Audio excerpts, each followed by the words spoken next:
ठीक है गाइस, तो चेक करना इसका सोल्यूशन। लगभग तो हमने बना लिया था और जो बचा हुआ है उसको हम अभी कंप्लीट कर लेंगे। So there are 8 persons in a row. So I have 1, 2, 3, 4, 5, 6, 7 and 8। अभी हमारी बात कहाँ तक हुई थी? No two person who are immediate neighbours to each other faces in the same direction. हो चुकी थी ये बात। कैसे करना है इसको? 4 person sit between O and P but none of them sits at an extreme end. मतलब या तो ओ या पी यहाँ पे आएगा, और या तो ओ या पी यहाँ पे आएगा। इस बात में किसी को कोई डाउट नहीं होना चाहिए कि ओ और पी यहीं पे क्यों आएंगे, क्योंकि तभी इनके बीच में 4 लोग बचेंगे और ये एक्सट्रीम एंड पे भी नहीं होंगे। Now next one is N sits, sorry इससे, तो N sits third to the left of O. N sits third to the left of O, तो ओ की पोजीशन ही स्पेसिफाई नहीं हुई है, तो एन को कहाँ बैठाओगे? तो अभी लिख देते हैं एन ओ के थर्ड लेफ्ट में है, तो इस तरह से आ गया। और एन का इमीडिएट नेबर कौन है? एस एन का इमीडिएट नेबर है। ये भी बात हो गई थी। Yes. Who sits third from the right end, तो S who sits third from the right end, तो फर्स्ट सेकंड थर्ड, एस को यहीं आना होगा। ये बात पक्की हो चुकी है। एस का नेबर एन है, तो एन के लिए यही जगह है, क्योंकि यहाँ या तो ओ आएगा या फिर पी आएगा, right. So next, R is sitting adjacent to O, तो आर ओ के एडजेसेंट में है। Is getting me? R O के एडजेसेंट में है, तो सपोज ओ यहाँ पे है, या फिर मैं ओ को यहीं रहने देता हूँ, तो इसके एडजेसेंट या तो आर यहाँ पे है या फिर आर यहाँ पे है। अब इस कंडीशन को हम बना सकते हैं। देखो, ओ के लेफ्ट में एन है, तो क्या ओ की पोजीशन स्पेसिफाई हो गई? ओ के लेफ्ट साइड में एन है, तो क्या ओ की पोजीशन स्पेसिफाई हो गई?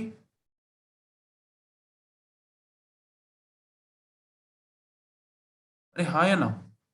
कुछ समझ नहीं आ रहा है। Yes sir. कहाँ पे आई? एस के साथ? नो सर, दूसरे एंड से। दूसरे एंड से। चलो, फिलहाल डायरेक्शन का पता नहीं चला है, तो आप लोग कंफ्यूज हो रहे हैं कि ओ की पोजीशन यहाँ पे रखें या यहाँ पे रखें। इसे थोड़ी देर के लिए रोकते हैं। R is sitting adjacent to O लिख लिया। More than 3 person sit between U and T, तो यू और टी के बीच में मोर देन 3 मतलब +3 लिख देता हूँ इसके लिए। मोर देन 3 मतलब 3 से ज्यादा ही होने चाहिए यू और टी के बीच में।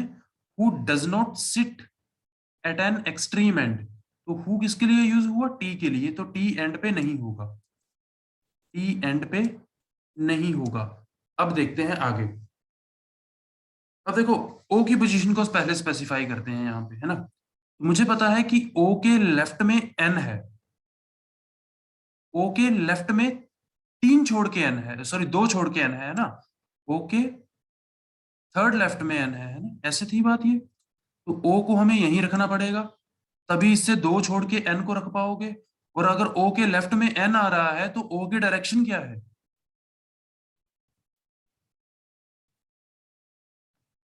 भाई मेरी बात को ध्यान से सुनना, मैं क्या कहता हूँ यहाँ पे, है ना। देखो, मुझे ये तो पता है कि ओ और एन के बीच में 2 लोग हैं, तो मुझे ओ को यहीं रखना पड़ेगा, मैं यहाँ नहीं रख सकता हूँ, क्योंकि ओ और एन के बीच में सिर्फ एक आदमी बचेगा, तो मैंने इसे हटा दिया। अब ओ की पोजीशन यस। होगी, तो कॉरस्पॉन्डिंगली पी की भी पोजीशन स्पेसिफाई हो गई है, पी भी यहाँ आ गया। अब ओ के लेफ्ट में एन है, ओ अगर नॉर्थ की तरफ को देखेगा, तो देखो जरा, एन लेफ्ट में आ रहा है अक्षित। अगर ओ नॉर्थ की तरफ को देखेगा, तो क्या एन लेफ्ट में आ रहा है यहाँ पे? अगर ओ नो। नॉर्थ आ रहा है, तो क्या एन लेफ्ट में नहीं, एन तो राइट में है। दैट मीन्स ओ की पोजीशन मिल गई। क्या मिली ओ की पोजीशन? Direction, sorry. ओ की डायरेक्शन है साउथ फेसिंग, तो ये साउथ देख। अल्टरनेट पोजीशन पे जो भी लोग होंगे वो साउथ ही देखेंगे, और बाकी के जो लोग बचे वो नॉर्थ देखेंगे। डायरेक्शंस भी मिल गई। बीच में क्वेश्चन ये भी पूछ सकता है कि एन कौन से डायरेक्शन को फेस कर रहा है, तो ये डायरेक्शन निकालना जरूरी था। इस तरह से आ गया। अब देखते हैं आगे। ओके, आसपास आर होना चाहिए, ये ओ के आसपास कहीं पे आर होना चाहिए। तो या तो आर यहां आ सकता है, या तो आर यहां आ सकता है। जो मेरे कंफर्म अल्फाबेट है उनको मैं लाइन के ऊपर लिख रहा हूं, जो डाउटफुल है उनको मैं नीचे लिख रहा हूं। तो आर की दो पोजीशन है, या तो आर ओ के लेफ्ट में आएगा या फिर आर ओ के राइट में आएगा। डन, ठीक है। अब बचा क्या, ये वाली कंडीशन। टी एंड पे नहीं है, मतलब टी को यहां नहीं रख सकते हो आप किसी भी तरह से। क्या कोई मुझे बताएगा कि अगर u और t के बीच में मोर देन 3 है, मोर देन 3 मतलब पहले चार, पहले चार पे चेक कर लेते हैं। मोर देन 3 का मतलब है कि तीन से ज्यादा ही होने चाहिए, तो तीन से ज्यादा पहला नंबर चार ही आता है। तो u और t के बीच में हो सकता है कि चार लोग हों, तो क्या ये हम यहाँ पे सेट कर सकते हैं? चेक करते हैं। देखो, t एंड पे नहीं आएगा, पर u तो एंड पे आ सकता है, तो u को यहां रख देते हैं। अब अगर u यहाँ पे है, तो u और t के बीच में चार लोग, 1 2 3 4, t को यहां रख सकता हूं मैं। तो t अगर यहां रख दिए तो r यहाँ पे नहीं आएगा, फिर r के लिए यही जगह बचेगी, और जो बचा हुआ अल्फाबेट है वो यहाँ पे आ जाएगा इस जगह। कौन सा बचेगा ये आप चेक कर लें। क्या ये क्वेश्चन समझ आया या नहीं समझ आया, फिर से बताऊं? Clear sir. क्लियर रुबाइल? Clear sir. अरे हाँ ना। Yes sir. हम्म, ठीक है ना। तो इस तरह से जज करना है आपको। देखो आप यस सर। बीच में पांच लोग भी ले सकते थे, पर पांच जब आप सेट करने जाते तो होते नहीं वो, पांच यहाँ पे सेट होते नहीं। आप यू को यहाँ भी रख के चेक कर सकते थे, तो टी के लिए जगह बचती नहीं, क्योंकि तीन लोग रखने हैं बीच में। सॉरी, तीन नहीं, चार रखने हैं एटलीस्ट। तो चार लोग फिर भी नहीं रख पाते, तो यू को मजबूरन हमें इसी एंड पे रखना पड़ता, और यहीं पे रखा गया। जब इस एंड पे रखा तो मैंने देखा कि चार छोड़ के टी के लिए जगह बच रही थी। जब टी के लिए जगह बच रही थी तो आर की पोजीशन डेफिनेट हो गई कि यहीं पे है, और बचा हुआ अल्फाबेट यहाँ आ जाएगा। क्वेश्चन इस तरह से ही बिल्कुल सिंपली बन सकता है। करेक्ट, बना लेंगे इस तरह का क्वेश्चन। अब चलें अगले क्वेश्चन पे। Yes sir. Yes sir. ये समझ आ रहे हैं? Yes sir. हम सब करेंगे सभी लोग, अगर समझ आ रहे हो तो। Yes sir. गिने चुने ही क्वेश्चन करेंगे हम, पर समझ आने चाहिए सभी के सभी। हम्म, और कुछ इस तरह का रिएक्शन टैब आप दे सकते हैं अगर आपको पसंद आ रहे हो ये क्वेश्चन तो।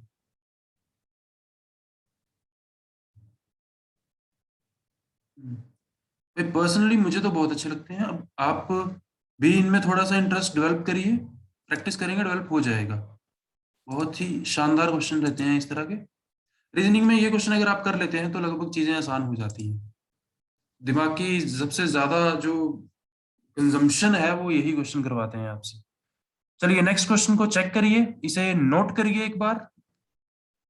3 मिनट का टाइम आपको दे रहा हूं इसको नोट करने के लिए। जब आप क्वेश्चन को नोट करेंगे, असली पिक्चर क्वेश्चन की तभी क्लियर होगी। पढ़ के भी इतनी क्लियर नहीं होती है, क्योंकि कहानी की तरह हम फटाफट पढ़ के बैठ जाते हैं। जब आप वर्ड बाय वर्ड इसे लिखेंगे, क्वेश्चन की असली भावनाएं, तभी आप जान पाएंगे। Kindly note it.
Yes, done with writing? Please wait.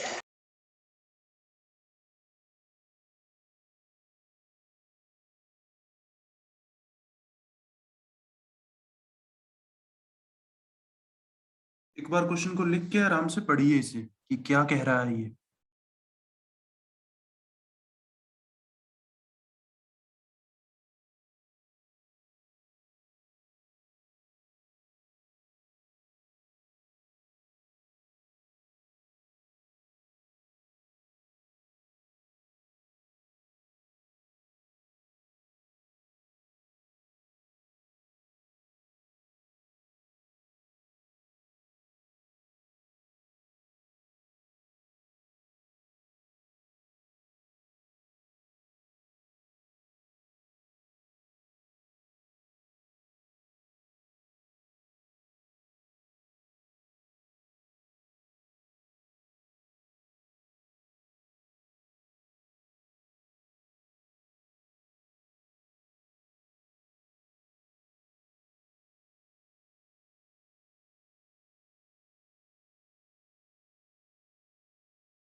Okay,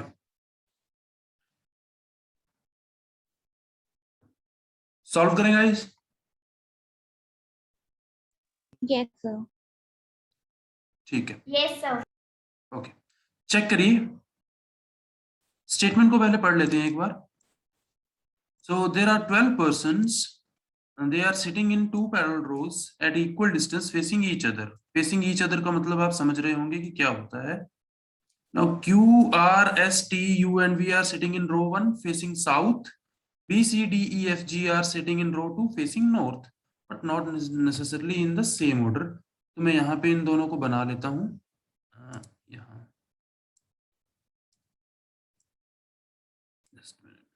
इस तरह से और इस तरह से। कितने लोग हैं? 6 लोग हैं। तो 1 2 3 4 5 6 और इन्हीं के सामने है कुछ, इस तरह से बना लेते हैं इसे।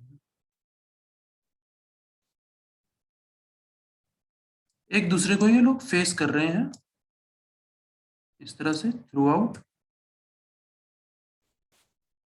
अब Q, R, S, T, U and V are sitting in row 1 facing south, तो जाहिर सी बात है Q, R, S, T, U, V यहीं पे होंगे ऊपर वाली रो पे, और B, C, D, E, F, G ये नीचे वाली रो पे होंगे। इतनी बात हमें समझ आ रही है।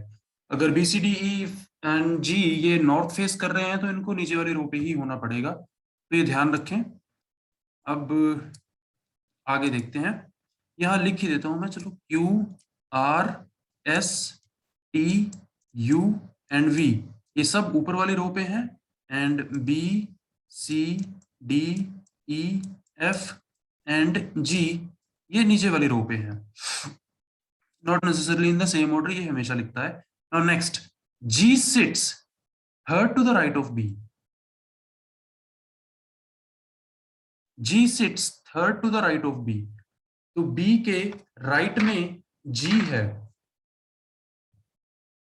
सो B के थर्ड राइट में G है, 1 2 एंड थर्ड राइट ये आ गया G, and one of them sits at the end of the row, मतलब इन दोनों में से कोई एक इस रो के एंड पे कहीं पे बैठा हुआ है।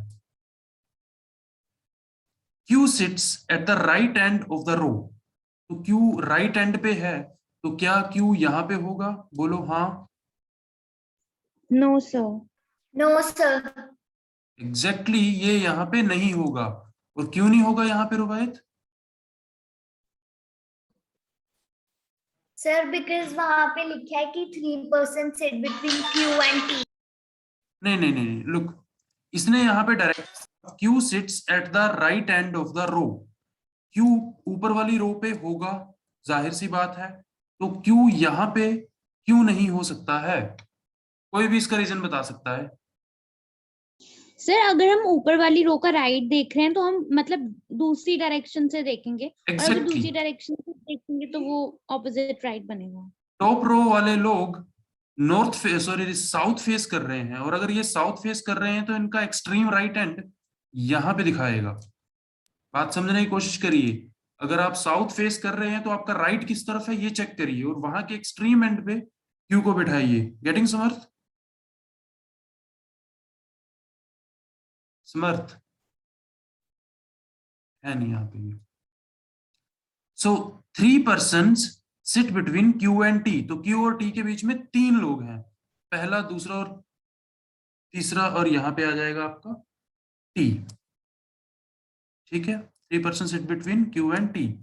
Next, F sits to the immediate left of G, तो जी के इमीडिएट लेफ्ट में एफ है, तो अगर जी कुछ इस तरह से है तो क्या एफ को यहां होना पड़ेगा इमीडिएट लेफ्ट में? Yes. 2 person seat between F and, Yes, sir. तो एफ और सी के बीच में 2 लोग हैं, तो अब डायरेक्शन स्पेसिफाई नहीं है, लेफ्ट राइट है, तो एफ और सी के बीच में 2 लोग मैं ऐसे लिख देता हूं। Now C who faces R, तो सी के सामने कौन बैठेगा? R. Sits to the immediate right of E, तो ये ई के जस्ट राइट में होगा। Look look look, C who faces R sits to the immediate left of immediate right of E. Immediate right किसका? ई का, है ना? तो सी जो है वो ई के इमीडिएट राइट में है। बात समझ आ रही है? इस पूरी स्टेटमेंट को इकट्ठा पढ़ेंगे हम। See who faces are, see R को फेस कर रहा है, और सी के ही बारे में बात हो रही है। Sits to the immediate right of E, right? अगर आर के बारे में बात हो रही होती तो यहां पे लिखा होता हु। Next, S faces D, S के बिल्कुल सामने है D. U sits immediate left of S, U sits, S और डी की मैंने डायरेक्शन गलत बना दी, माफ करना। एस फेसेस डी, एस ऊपर आएगा, डी यहां पे आएगा, and you sits immediate left of S. S के इमीडिएट लेफ्ट में यू है, तो यू को मजबूरन यहीं पे होना पड़ेगा इसके साथ। बोलो, कंडीशंस को सेट करना आ रहा है? Yes sir. ठीक है, अब सब्स्टिट्यूट करते चलते हैं। सॉल्व कैसे करना है? क्यू और टी, टॉप वाली रो की तो लगभग इंफॉर्मेशन क्लियर हो चुकी है ना? बट बॉटम वाली रो की इंफॉर्मेशन क्लियर नहीं हुई है, तो इसे क्लियर करने की कोशिश करते हैं। अब देखो, बी या फिर जी, इनमें से कोई एक एंड पे है, तो पहला ट्रायल मैं बी को लेके कर लूं? क्या मैं बी को इस एंड पे बिठा दूं? Yes sir. अगर बी को मैं इस एंड पे बिठाता हूं, Yes, sir. बी से 2 छोड़ के जी होगा, 1 2 छोड़ के जी, जी के साथ में एफ होगा, ये आ गया एफ। एफ और सी के बीच में 2 लोग होंगे, तो लास्ट में आ जाएगा यहाँ पे सी। सी के सामने आर है। अरे भाई, जल्दी तो नहीं हो रहा सब कुछ, देखना। मैंने क्या किया, मैंने सबसे पहले इस बी को यहां बिठा दिया, बी यहां आ गया, तो बी से 2 छोड़ के जी, बी से 1 2 छोड़ के जी, जी के साथ में एफ, तो जी के इमीडिएट साथ में एफ है, लेफ्ट साइड को लिख दिया। एफ से 2 छोड़ के सी, तो एफ से 2 छोड़ के सी, सी के सामने आर है, तो सी के सामने आर को बिठा रहा हूं, ये आ गया आर। ठीक, अब आगे आगे और किस अप्रोच से आपसे सॉल्व कर सकते हैं? देखो, एक चीज मुझे यहाँ पे और दिखी है कि एस और डी बिल्कुल आमने सामने है, तो क्या कोई ऐसी लोकेशन है जहां पे दोनों जगह खाली हो आमने सामने की? Yes sir. बिल्कुल है। कहाँ पे है? क्यू के साथ में कौन आएगा? एस। और बी के साथ में कौन आएगा? डी। एस के साथ डी। में आएगा यू। बचा हुआ ये वाला और ये वाला आप यहाँ पे अपने आप अरेंज कर सकते हैं। Am I clear? Yes sir. Yes, sir. भाई बाकी लोग मौन व्रत ना रखें, मुझे बताएं। Yes, sir. हाँ ना, यस नो, चिल्लाओ, जो मर्जी करो। पर बताओ एटलीस्ट सब पता लगना चाहिए कि आपको पता लग गया है इस चीज का। फिर से रिपीट नहीं कर रहा हूँ क्योंकि इसकी रिकॉर्डिंग मैं आपको ऑलरेडी अपलोड कर रहा हूँ, तो उन्हें वहां से चेक कर लेना। नहीं समझ आए 2 बार देखो, 3 बार देखो, समझ आ जाएगा। पहले कह रहा हूँ ये क्वेश्चन थोड़े से एडवांस लेवल के हैं, पर इसका मतलब ये नहीं है कि आप लोग इन्हें करेंगे ही नहीं। अगर इनकी हैबिट अभी से बनाएंगे तभी इन्हें बाद में जाके आप इजीली डील कर पाएंगे। तो टाइम लगाओ और चेक करो इन्हें। ठीक है, चलो नेक्स्ट क्वेश्चन पे चलते हैं।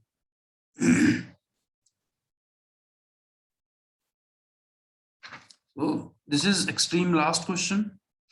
फटाफट क्वेश्चन को नोट करेंगे 3-4 मिनट में, और फिर हम इसे सॉल्व करना शुरू करते हैं।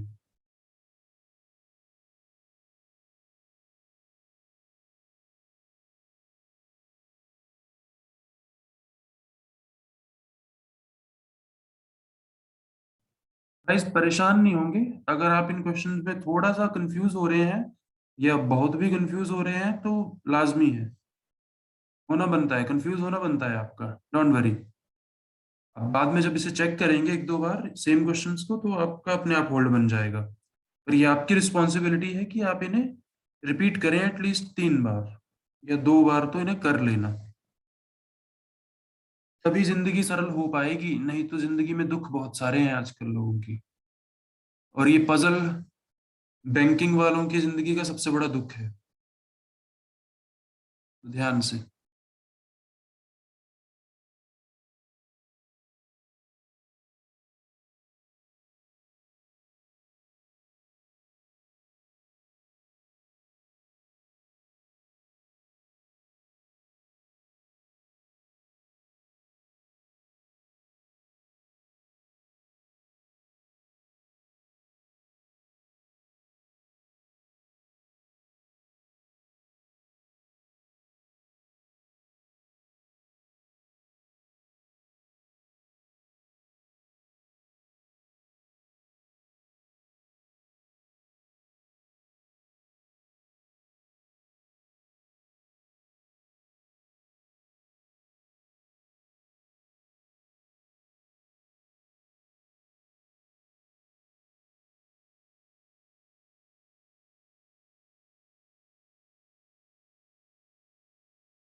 गाइस अगर नोट हो गया हो तो एक बार मुझे बताएं, इसे हम सॉल्व करेंगे। Sir, noted.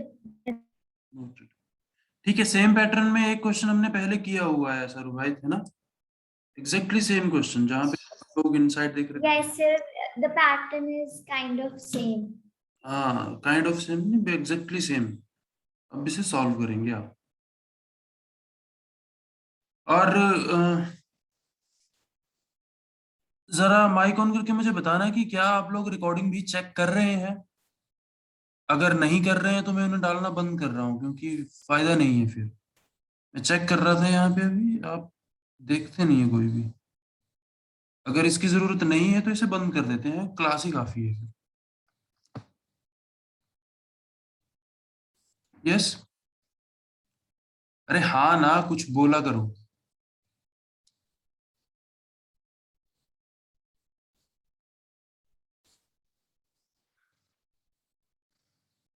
So sometimes when the concepts are not clear. बच्चे लास्ट क्लास में हमने पजल के 2 वीडियो बनाए थे, उनको मैंने अपलोड किया था, आप लोगों ने वो चेक नहीं किए, किसी ने एक भी चेक नहीं हुआ उस पे, 0 views. Sir, I have checked. Sir, I have checked it part 1 and part 2. Puzzle Yes, ये sir. This sitting arrangement, Yes, sir, sitting arrangement part 1 and part 2. Yes, sir. I have watched the part 1 of the sitting arrangement.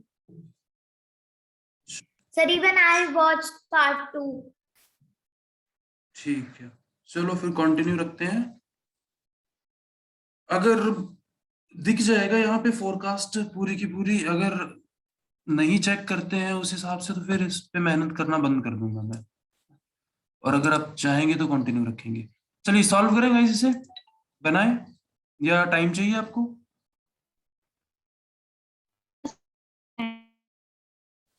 Time चाहिए?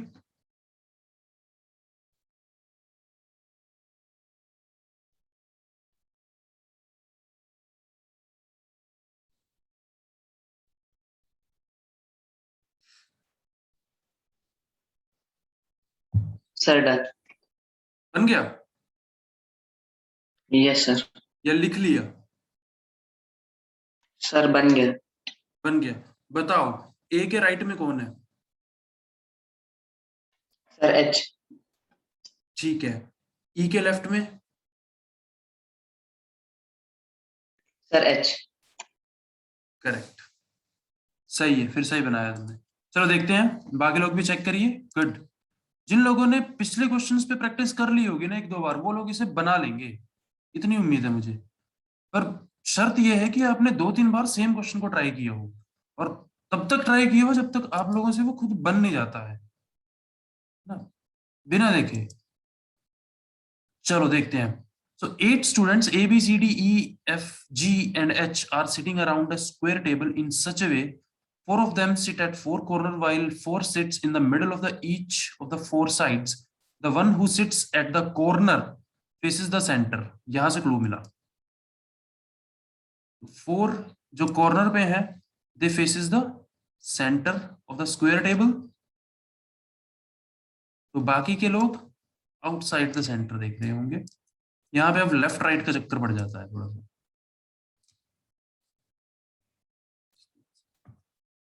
Start करते हैं यहां से। A who faces centre sits third left of F, बस यहां तक पढ़ना है। ए सेंटर को फेस कर रहा है तो ए आ गया यहाँ पे।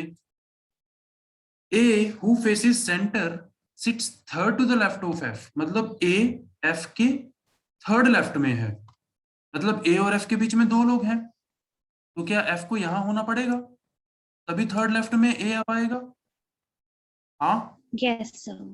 मैं ए को यहां तो नहीं रख सकता हूं, थर्ड लेफ्ट में ए तो नहीं आएगा फिर, है ना, वो राइट में चला जाएगा। नेक्स्ट, है ना, दोबारा से बता रहा हूं, ए सेंटर की तरफ को फेस कर रहा है और एफ के थर्ड लेफ्ट में है, तो जाहिर सी बात है एफ को यहीं पे रखना पड़ेगा। ई who faces the centre is not an immediate neighbour of F, F का इमीडिएट नेबर ई नहीं है, मतलब एफ के पास में यहाँ पे ई नहीं आएगा, यहाँ पे ई नहीं आएगा, और ई अगर सेंटर फेस कर रहा है तो ई यहीं पे आएगा, इसके अलावा तो और कहीं भाग नहीं सकता है ये। राइट रुबैत?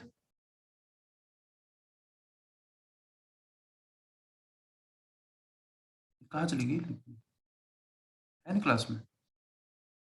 बोलो भाई। F E who faces the centre, centre कौन फेस कर रहे हैं? कॉर्नर वाले लोग। और ये कह रहा है कि इमीडिएट नेबर ऑफ एफ नहीं होना चाहिए ई, तो एफ के आसपास 2 लोग ये हैं जो सेंटर फेस कर रहे हैं और इन 2 जगह पे नहीं आएगा, तो ई को यहीं पे आना पड़ेगा और कोई चारा नहीं है। Next, only 1 person sit between F and G, F और जी के बीच में सिर्फ एक आदमी बैठ रहा है, तो एफ और दिस एफ और जी के बीच में सिर्फ एक आदमी है, तो हो सकता है कि जी यहाँ पे हो, ये दूसरा ऑप्शन है कि जी यहाँ पे हो। मैं राउंड कर देता हूँ क्योंकि कंफर्म नहीं है ना, इसके अलावा तो और कोई चारा है नहीं। जी को और कहाँ बैठाओगे? एफ से एक छोड़ के जी चाहिए, तो एफ से एक छोड़ के जी या तो लेफ्ट में होगा या तो राइट में होगा, दोनों बना दिए। D sits second to the right of B, D sits second to the right of B, तो बी के सेकंड राइट में डी है। फिलहाल इसे होल्ड करते हैं क्योंकि पता नहीं है बी कहाँ है डी कहाँ है, कोई भी आप रख नहीं सकते हो यहाँ पे अभी। D sit second to the right of B, यहां तक हो गया। B faces the centre. Now B centre face कर रहा है। अब बताएंगे कोई कि बी कहां पे आएगा। B faces the centre. Sir B F के साथ आएगा। बिल्कुल, एफ के साथ में पर दो पोजीशन है ना, एक ये है और एक ये है, दोनों ही सेंटर पोजीशन है। सर राइट पे, एफ तो के B राइट पे। राइट में क्यों आएगा भाई?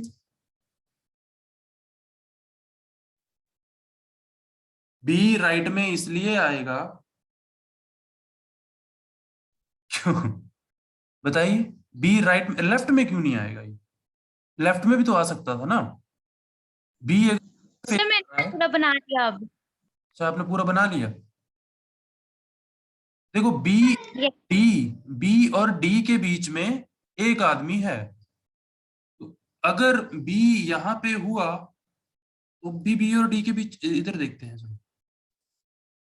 फिलहाल इसे होल्ड करते हैं, बी की पोजीशन को हम नहीं बता रहे हैं। बी जो है हमारा सेंटर फेस कर रहा है। C is an immediate neighbour of A, तो मतलब सी यहां पे भी नहीं आएगा, सी यहां पे भी नहीं आएगा। जाहिर सी बात है, सी कहाँ आएगा फिर? सी यहीं पे आएगा। अगर सी यहां आएगा तो जी यहां पे आएगा। मेरी बात फिर से सुनना, C is not an immediate neighbour of A के आसपास C नहीं आ सकता है, तो C इस पोजीशन पे भी नहीं आएगा, इस पोजीशन पे भी नहीं आएगा। दैट मीन्स C के लिए कौन सी जगह बची आउटवर्ड फेसिंग? सिर्फ यही जगह बची, तो यहां पे हमने बना दिया C is not immediate neighbour of A, हो चुका है ये। Now B faces the centre. अब ये कंडीशन है, अगर मेरा B यहां पे होता तो बी के राइट में क्या डी को प्लेस कर सकते थे एक छोड़ के? No sir. क्यों? क्योंकि राइट में ए बैठा हुआ है, क्योंकि राइट में ए बैठा हुआ है। बी को यहां रखेंगे, इनवर्ड फेस कर रहे हैं, जरा राइट चेक करिए, क्या बी के राइट में डी को रखा जा सकता है? हाँ जी, रखा जा सकता है। डी को यहां रखेंगे एक छोड़ के, और इसी के साथ ये क्वेश्चन मेरे ख्याल से हो गया। जी यहीं पे आएगा, सी इधर आएगा, बचा कौन है भाई? एच। एच, तो इधर अपन एच को बिठा देंगे। समझ आया? Yes sir. तो थोड़ी सी प्रैक्टिस तो आपको करनी पड़ेगी, ये टाइम मांगते हैं। ऐसा नहीं है कि आप क्लास लगा बैठे और रिकॉर्डिंग देख ली तो हो गया, नहीं, आपको 2-3 बार ट्राई करना पड़ेगा, तभी जाके आपको होल्ड बनेगा इन पे। पजल पे अभी हम कुछ टाइम और लगाएंगे, क्योंकि ये पजल ही है जो कि रीजनिंग का सबसे क्रिटिकल पार्ट है, और वेटेज भी सबसे ज्यादा इन्हीं की रहती है, और इन पजल में लगभग सब चीजें कवर हो जाती हैं। पजल तो ऑलरेडी ये है ही, सिटिंग अरेंजमेंट यहाँ पे कवर हो जाता है, सर्कुलर, स्क्वायर, लीनियर, बहुत सारे टाइप के अरेंजमेंट्स। तो 1-2 दिन और लगाएंगे, कुछ क्वेश्चंस और करेंगे और फिर हम इसको क्लोज करेंगे। ओके, तो जो लोग रिकॉर्डिंग देख रहे हैं उनके लिए इतना ही था। Thank you so much.